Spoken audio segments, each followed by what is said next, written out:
1905 अंग्रेजी हुकूमत ने एक ऐसा फैसला लिया जिसने पूरे हिंदुस्तान की नींद उड़ा दी। एक ही मिट्टी, एक ही भाषा, एक ही संस्कृति के लोग अचानक दो हिस्सों में बांट दिए। लेकिन इस बार हिंदुस्तान ने चुप रहना बंद कर दिया।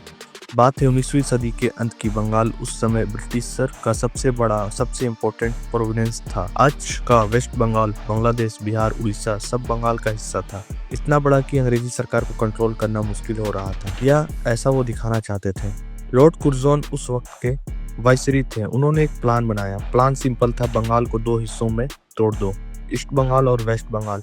ऑफिशियली रीजन दिया था एडमिनिस्ट्रेशन को आसान बनाना, लेकिन असली खेल कुछ और था। सोचिए जरा, ईस्ट बंगाल में ज्यादा मुस्लिम थे, वेस्ट बंगाल में ज्यादा हिंदू। कुर्जन का असली मकसद था हिंदू और मुस्लिम को आपस में लड़वाना। दोनों एक साथ रहे तो अंग्रेजी आज के लिए खतरा था। एक साथ लड़ रहे थे, एक साथ सोच रहे थे, एक साथ अंग्रेजी हुकूमत को चैलेंज कर रहे थे। तो सोल्यूशन, उन्हें तोड़ दो, धर्म के नाम पर बांटो। ये था असली डिवाइड एंड रूल का चेहरा। अक्टूबर 16, 1905 जिस दिन बंगाल का बंटवारा ऑफिशियली हुआ, पूरे देश में शोक मनाया गया। लोगों ने खाना नहीं खाया, दुकानें बंद रहीं, सड़कों पे मातम था। लेकिन इस दर्द ने एक और चीज को जन्म दिया, स्वदेशी आंदोलन। अगर अंग्रेज हमारा देश तोड़ सकते हैं तो हम उनका सामान खरीदना बंद कर देंगे। यह था स्वदेशी का जज्बा। विंचेस्टर के कपड़े जलाए, विदेशी चीनी नहीं ली, अंग्रेजी सामान बॉयकॉट। और इस आग को हवा दी गंगाधर तिलक, विपिन चंद्र पाल, लाला लजपत राय, अरविंदो घोष जैसे महान नेताओं ने।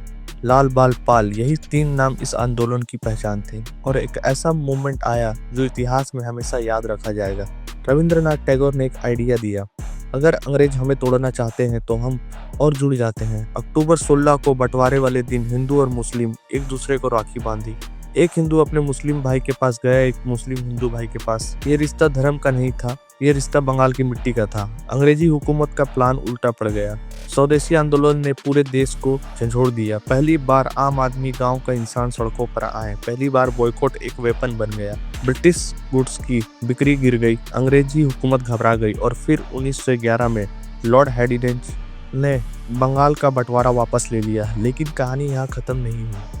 अंग्रेज हारे, लेकिन उन्होंने एक बीज बोया था, हिंदू मुस्लिम डिवीजन का। वो बीज धीरे धीरे बढ़ता रहा और 1947 में बंगाल फिर बढ़ गया। वेस्ट बंगाल इंडिया में, ईस्ट बंगाल पाकिस्तान में, आज का बांग्लादेश।